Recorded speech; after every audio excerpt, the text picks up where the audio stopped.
Good morning, air gunners. This is Air Gunner's Edge. We got about 7 inches of snow yesterday, so I will be inside today.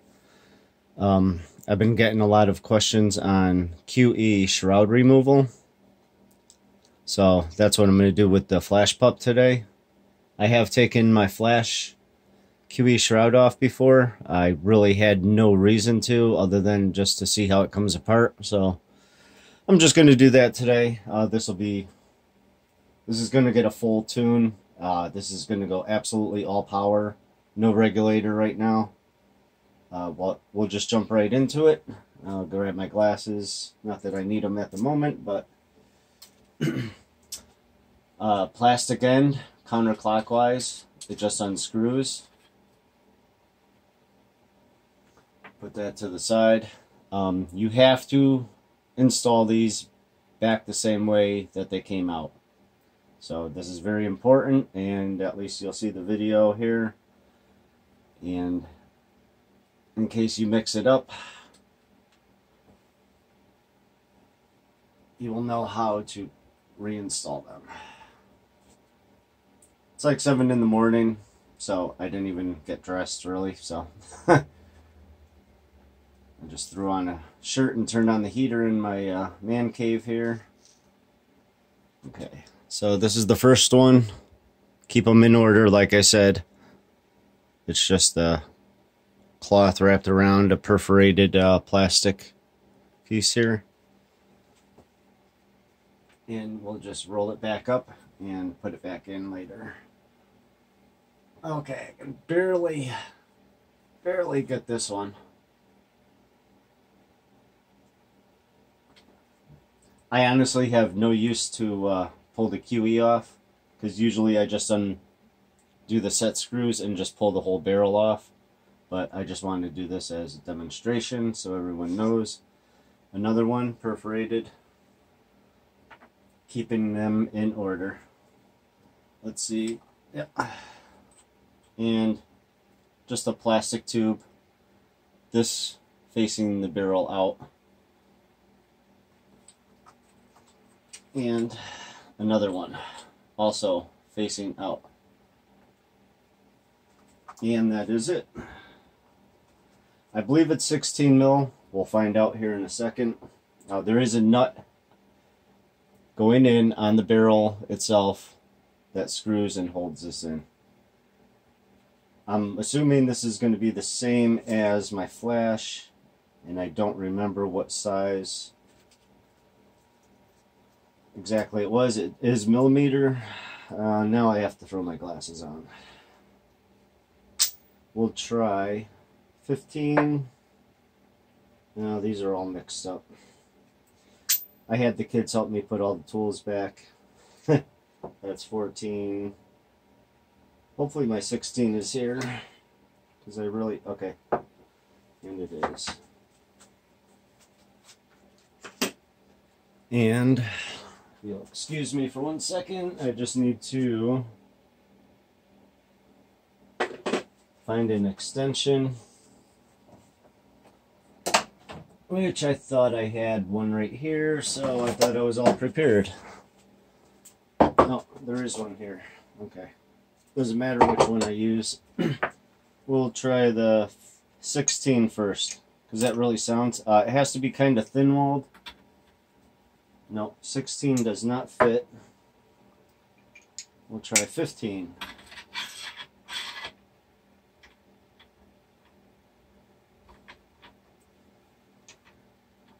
So you may either have this at home, or you may have to pick one up, depending on your tools. Like I said, I really have no use to do this. I just take the barrel off from the receiver via the set screws. I am not putting any kind of moderator on here. The sound is absolutely perfect for me. I have no issue. It's very quiet. If you want it quieter, I believe there is a moderator that does go in and screw in.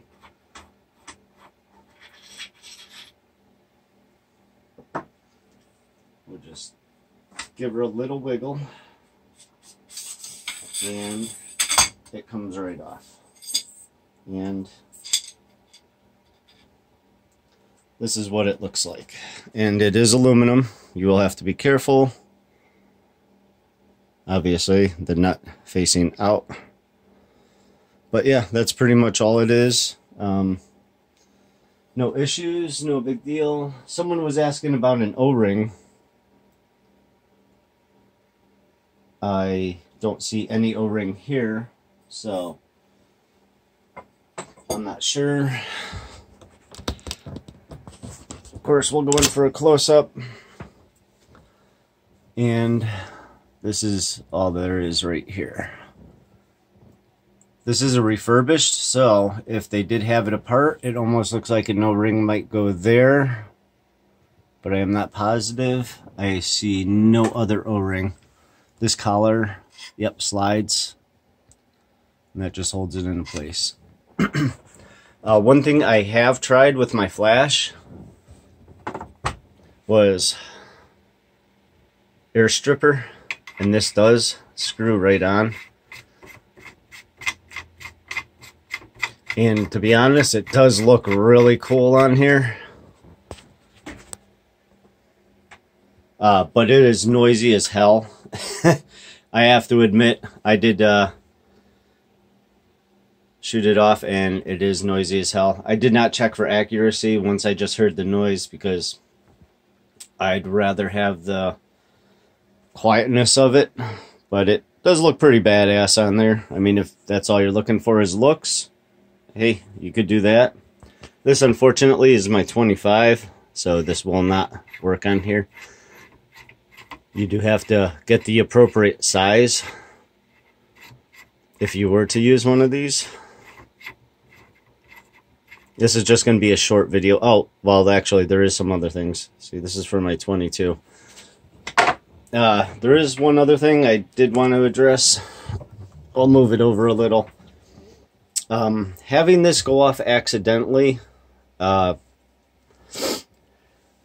did have this happen to my Hatsan flash. There is no pellet in here. I already checked. So there is air, just to let you also know. Okay, so it is cocked there. And when you release it like that, someone else had this issue also, which I'm addressing, and I'm sure he'll watch this video. But you see, mine does not do that. And this is backed out about 6.5.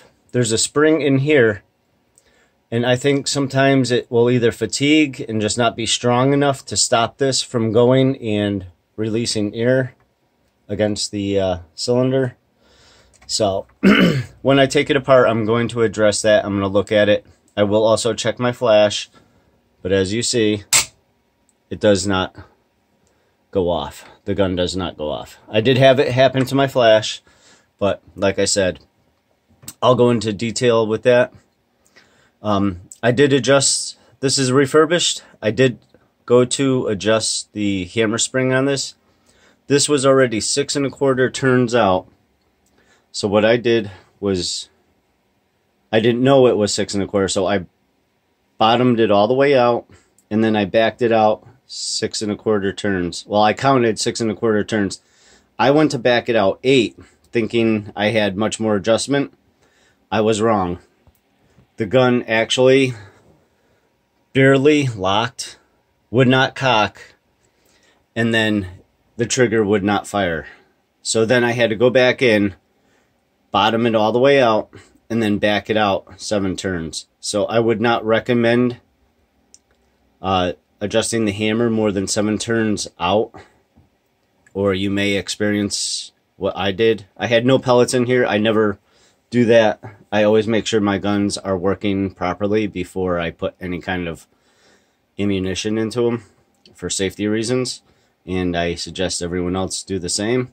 Safety first, please, on anything you're working on.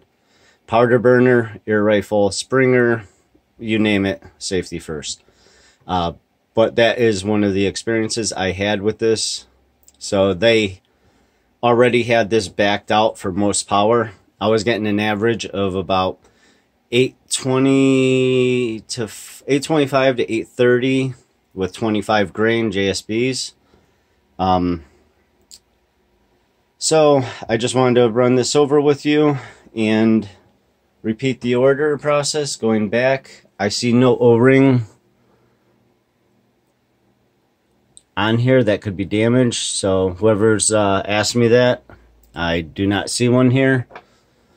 So that's how you remove the QE shroud. And until my next video, I hope this helps anyone out. And good shooting from your Gunner's Edge. And thank you for all my subscribers. Have a good one.